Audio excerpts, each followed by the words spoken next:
Hello, beautiful souls, and welcome back to my channel. And this is a very impromptu um, sharing about the divine feminine. And I really felt called to share because I've had so many clients recently who have really embraced their divine feminine energy. They had been living in a very masculine way of control, of doing, of taking on all of the responsibility of all work and no play. And when we started to work together and they began to realize their worth and realize that there's feminine and masculine energy and how to balance these two polarities for a more harmonious and happy life. And it's interesting because a lot of those women were like, no, I'm not creative, I'm not intuitive, I don't feel connected to my body, I don't feel worthy. And this is all because the masculine energy had taken over and it had masked the feminine, it had suppressed it.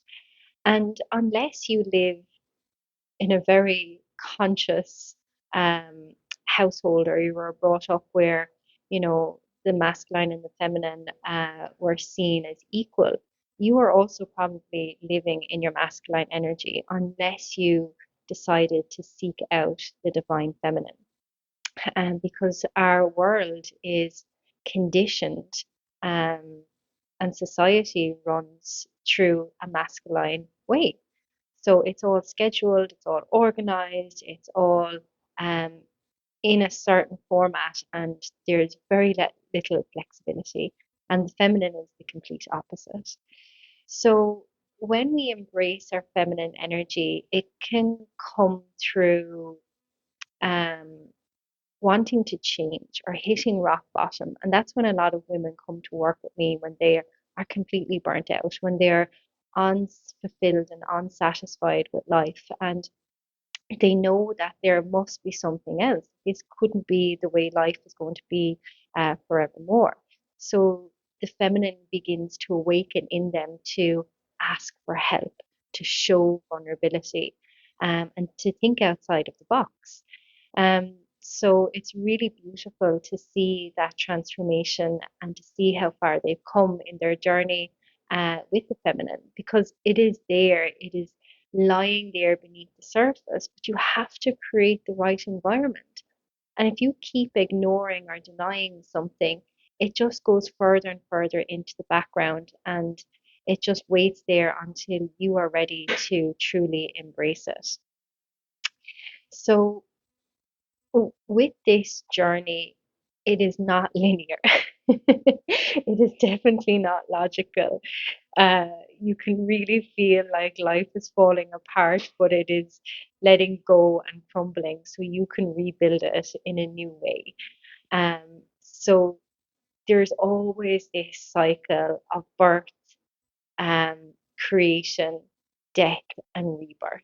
And oh, I have gone through this cycle so many times myself, and in a way, when I'm being squeezed or when I feel that fear, like, oh, there must be a breakthrough coming, or there must be a transformation up ahead, or there must be change.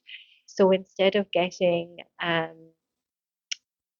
upset or overwhelmed by it, I get excited because I have walked this unknown path before and I know that there is incredible jewels and treasures on the other side of it. But there's no going back.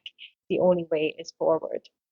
And what happens with women when they get very stuck in their masculine energy, they try to hold on to their identity. They try to be the same person they were 10 years ago, 15 years ago.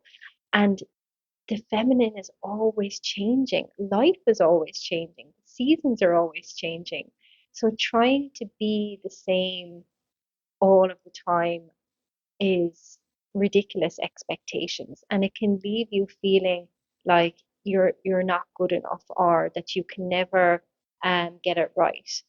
So it's learning to be okay with the messiness because the feminine is so chaotic and this is something that I really had to embrace was the messiness and the chaos, that perfectionism isn't part of the feminine. She is wild, she is raw, she is unapologetically herself. And sometimes that's ugly crying, and sometimes that's messy creation. And sometimes it's really, really sensual and beautiful.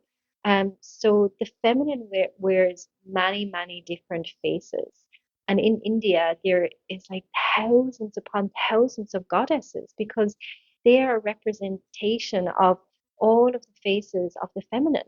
Um, and, again, society is, trying to set these beauty standards that we should fit into this certain demographic, or this image that is society's view of beauty. And it's not a one size fits all. Your beauty is your uniqueness. Your beauty is how you radiate and shine and show up in this world. And only you can do that. Yes, you can copy other people's styles and the way they do things, but you can never copy somebody's energy. And your energy is unique to you, and nobody else has that. And that's what makes somebody stand out. And that's what makes somebody attractive, is their energy. Um, so being in your feminine energy is about being creative, and allowing that creativity to flow. Like, everybody is an artist, everybody can create something. And a lot of time when I work with women, again, they say, "Oh, I'm not artistic, I'm not creative."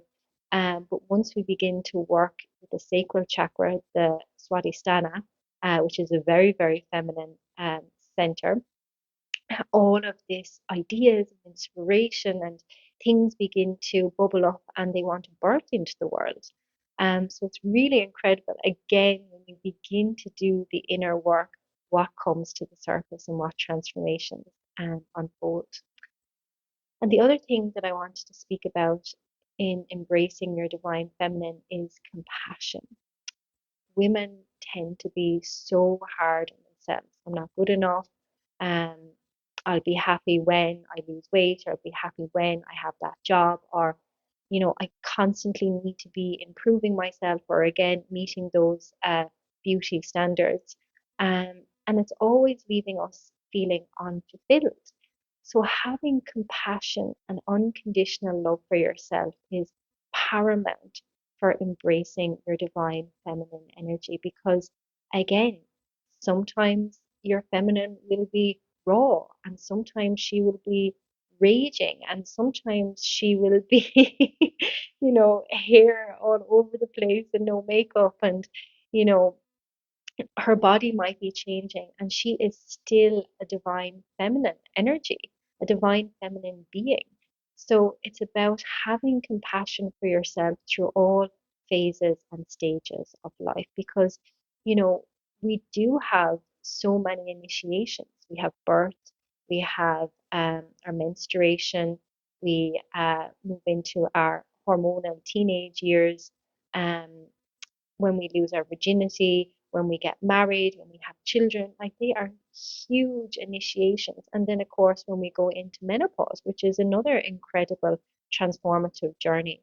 Um, so it's about honoring all of those different phases and stages of your journey, um, and not trying to attach yourself to certain standards. Um, Accepting that the divine feminine is constantly flowing, constantly changing. And when we begin to come out of the mind and into the body, that's when we truly begin to reconnect with our true feminine essence. And this is what I teach all of the women in the Rose Code community. It's how to move from your head to your heart, how to connect with those parts of you that you deny or that you push away. And when we do these feminine based practices, over time, all of that armor begins to melt away, all of that illusion, the Maya of this is who I should be. Um, Rather than just accepting who they are. So through the podcast, through the meditations, the journaling prompts, the yoga, the sister circles, we really begin to weave the essence of what it truly means to be a divine feminine being. And it's not logical, as I said. So the mind can't comprehend it, but the body truly embraces it. So being and embracing your feminine essence and energy is about being more in the body than in the mind.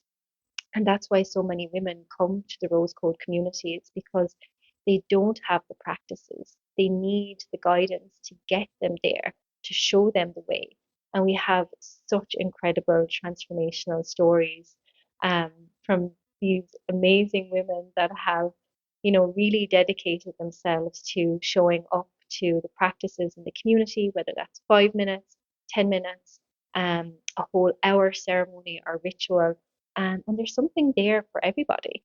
So whether you're just on the beginning of your divine feminine journey and in the middle, or you're really embracing it, it is so beautiful when women come together and support each other in a community way, whether that's online or in person.